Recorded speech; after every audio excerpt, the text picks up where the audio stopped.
You all know that I absolutely love talking about players and like talking about how great they have been playing and yada yada yada. Yeah, you all know I love to. And you all know I've been very, very clear on like who my top 3 was for the MVP. And last night, I took a lot of time, and also this morning, I took a lot of time thinking about the people I had and the placement I had them in. When I was thinking, because you all know I have had Napheesa Collier as the MVP. I've had Alyssa Thomas as number 2. I've had A'ja Wilson as number 3. As time has gone on, as we've seen more play, I decided, I was like, you know what? Let me just sit down and really think about this and like really go through truly what the qualifications, at least my version of the qualifications, are for MVP. And it was like, okay, I should rethink who I have selected. And I have done some thinking, and I gotta say, guys, that I think at this point, my mind is kind of made up here on who I think should win MVP. And I want to talk about it and engage with you all in it with a whole bunch of facts and my rationale. So let's get into it. A'ja Wilson is my MVP for this year. She was at number 3, but really thinking about this, really going into looking at the last month of play, and also basically the whole season of play, but like really what we've started to see as of late, I think it's A'ja Wilson. So my criteria for most valuable player is, of course, individual accomplishment, which is huge. So you have to be an elite player in the W. And also my second criteria that is actually pretty weighty is that you have to be the number 1 catalyst for your team. So you have to be elite individually, you have to be on a good team, and you have to be the biggest catalyst for success for your team. And with those things in mind, I am fully convinced that A'ja Wilson will be MV4. Right now, she's MV3. She's won the MVP 3 times. And I gotta say, I was rooting for Napheesa Collier. I really was. I think she's a phenomenal player, but truly the injury that she suffered, and the success that the Minnesota Lynx has had without her has convinced me that it's A'ja Wilson. All right. So let's go through A'ja Wilson and her stats. Well, A'ja Wilson is top of the chart in a whole bunch of stuff. When it comes to defense, A'ja Wilson, boom, right at the top. Right at the top, A'ja Wilson. Did you know that A'ja Wilson leads the league in blocks per game with 2.2 blocks a game? Yeah, she does. Did you know that A'ja Wilson is second in the WNBA in points per game with 22.8? Yes, Napheesa Collier is at the top with 23.5 points a game. A'ja Wilson, number 2, 22.8. A'ja Wilson is averaging a double-double with 10.1 rebounds per game. I know that some of y'all are very, very, very, very into like fantasy points and all that stuff. I know some of y'all do that. I don't do that. But if just to like show, and I don't really understand the methodology about this, but I'm gonna say it anyway because I thought it was fascinating when I saw it. I was like, what, really? Here's the thing. A'ja Wilson leads the league in fantasy points per game. I don't really know specifically what that means, but yeah, amazing for A'ja Wilson. Guys, did you all know that A'ja Wilson is the reason why the Las Vegas Aces have a great position for the playoff? Here's the thing. I don't know if you all were aware of this, but the Las Vegas Aces are on a wild streak right now. I'm talking a 9-game winning streak. 9-game winning streak. This team is in 3rd place in the WNBA. 3rd place. At one point, they were like, 7? Looking like they were barely surviving. It was literally just A'ja Wilson, and that was about it. Now, yes, Jackie Young does deserve more credit, and shout out to Jackie Young. Jackie Young is phenomenal. But when we look at this surge by the Las Vegas Aces as of late, right? When we look at the fact that the Las Vegas Aces have taken down some of the best teams in the league. They took down New York, right? They beat Dallas twice, right? They beat Phoenix twice, I should say, right? You beat Seattle. And all the while, who is the one with the team on her back? A'ja Wilson. A'ja freaking Wilson, guys. A'ja Wilson, in the last couple of weeks, has been on a tear. Now, yes, has A'ja Wilson been great all year? Yeah. Remember, guys, A'ja Wilson started off the year scoring 31 points and 16 rebounds in the first game of the year. Yeah, we know A'ja Wilson is that girl. But as of late, it has taken up a notch. I'm talking the last 4 games. A'ja Wilson, 30 points, 16 rebounds. 34 points, 8 rebounds. 32 points, 12 rebounds. 19 points, 13 rebounds. Yes, there are other players stepping up for the Las Vegas Aces. Chelsea Gray looks a whole lot better now than she did at the beginning of the year, right? We're seeing Jewel Lloyd starting to really find her stride of sorts. We're seeing Alyssa Smith be a really good impact player for this team. We're seeing Kirsten Bell play well, yes. But here's the thing.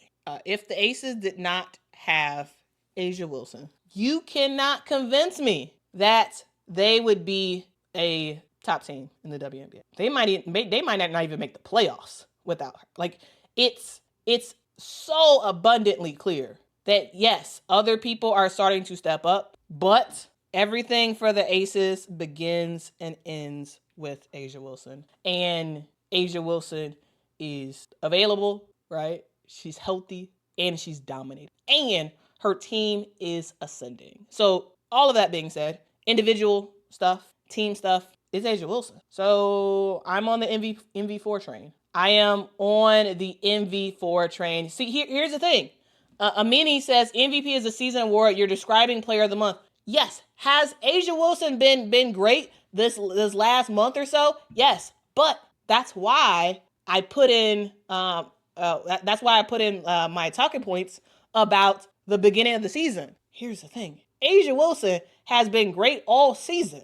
All season. That literally the first game of the year against the New York Liberty, A'ja dropped 31 points and 16 rebounds, right? At the end of May, A'ja Wilson dropped 35 points and 13 rebounds. Yes.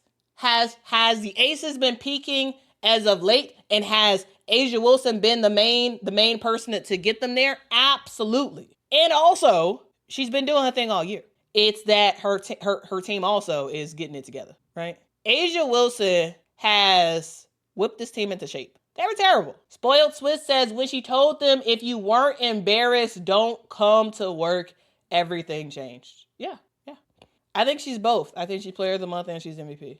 Now, you all may disagree with my rationale, and that's fine. But at least I'm trying to explain to you what it is. All right. So if I have A'ja Wilson as my new number 1, as my MVP, who's number 2 right now? Well, number 2, I have Napheesa Collier. Now Napheesa is great, right? Napheesa is a elite of the elite, right? Napheesa Collier leads the WNBA in scoring with 23.5 points a game. Napheesa Collier is the backbone of both the offense and defense of the Minnesota Lynx. Napheesa is excellent. She is an excellent, efficient player. Great. But I gotta say, what's my criteria? What's my criteria? I've said it already. Individual success, absolutely. Team success, and you being the number 1 biggest, greatest catalyst for your team winning. And we all know that Napheesa Collier is huge for the Lynx. We know that. We know it. But the fact is, availability matters, right? That's the facts, right? Availability absolutely matters. And we have seen Napheesa Collier be out. She's been out for a while now. And still, her team is still winning games. Yes, they did lose yesterday against Atlanta. They did lose against Atlanta. They did lose one game against the New York Liberty. But all in all, I'm just saying, it's looking like a thing where the Minnesota Lynx, of course, they need a Napheesa Collier. Of course, we all know that. But I think a difference between the Minnesota Lynx and, let's say, the Las Vegas Aces is that individually, maybe if you want to go individual, pound for pound, just like the play, like individually, yes, the Aces got some great players. But when it comes down to it, literally everything works through A'ja Wilson for the Las Vegas Aces. Whereas for the Minnesota Lynx, yes, it runs through Napheesa, but it's not just Napheesa, right? It's not just Napheesa, right? You have the likes of Courtney Williams, who could go off for a bunch of points whenever, right? You have the likes of Kayla McBride, same thing, right? You have the likes of Bridget Carlton, Alana Smith, one of the best defenders in the league, as her right-hand man, right? My argument is that because we have seen the Minnesota Lynx win without her, I have put A'ja Wilson over the top. So, yeah, those are my thoughts. Those are my thoughts on that. And sure, will some of y'all disagree with me? Absolutely. Is that fine? Absolutely. Abso-freaking-lutely. Now, here's the thing. Carmela is saying, not you saying the Lynx are too good for Napheesa to win the MVP. I get it, but it feels like being punished for being good. Yes, that's what it is. I think that's what it is. Yes. I think she is being punished because her team is still really good without her. Yes, I think that's what it is. Yes. And is that fair? No, but it is what it is. It is what it is. So far, Napheesa Collier has played in 26 games. This season, we're going to have, 44 games? By the end of the season, we're going to have 44 games. We'll see. Napheesa may be coming back. So we'll see. If Napheesa can come back, play the rest of the season, and play elite, then yeah, maybe she does jump back up there. But right now, with literally how amazing A'ja Wilson is playing, and also looking at how amazing she's been all season, with the amount of games that Napheesa Collier has missed, and with the greatness of the Minnesota Lynx as a team, that's just what it is. And here's the thing, I want to make it clear. I am not saying that Courtney Williams is better than Jackie Young. That's not what I'm saying at all. Not what I'm saying, right? But what I am saying is the system that Cheryl Reeve has created. The system is a collective-based system, whereas for the Las Vegas Aces, the system is a A'ja-based system. Does that make sense? You plug A'ja Wilson out of the Las Vegas Aces, they're screwed. They're running with their heads cut off because everything runs through A'ja. Whereas for the Minnesota Lynx, yes, I am saying that yes, Cheryl Reeve is the better coach. Yes, Cheryl Reeve is the better coach than Becky Hammon, and has set up a system that can withstand the loss of her best player. Yes, and because of that, and also because Napheesa has been missing, been injured, and been missing a lot of games as of late. Yes, because of all that, yeah, A'ja Wilson is my number one right now. Yes, she is. She is. All right? She is. Hopefully that makes sense. Hopefully that makes sense. And then third place is Alyssa Thomas. Y'all, I'm a big fan of Alyssa Thomas. I think Alyssa Thomas is great. I think she has been the number one key for the Phoenix Mercury. But again, it is not just about individually being great, right? It's not just about how many double-doubles, how many triple-doubles you can get, though individually, AT, elite, fantastic. But her team is starting to trend down. And because of that, I have Alyssa Thomas, who has dropped from number 2 to number 3. Phoenix looked horrible. They looked horrible last night. I mean, AT always does her thing, but they overall, they look bad. So yeah. Okay. So my mind was changed. It happened, right? I have A'ja Wilson as my number 1. I have Napheesa Collier as my number 2, and I have AT as my number. Okay, so I wanted to talk through my rationale because I think it's important. I am a fan of radical transparency. Like I tell y'all, like my thoughts. I tell y'all who I think is doing what, why I think that person is deserving of whatever, and you all can agree or disagree, but we walk through it, okay? And that's the thing I really enjoy here on this channel. I don't mind being wrong.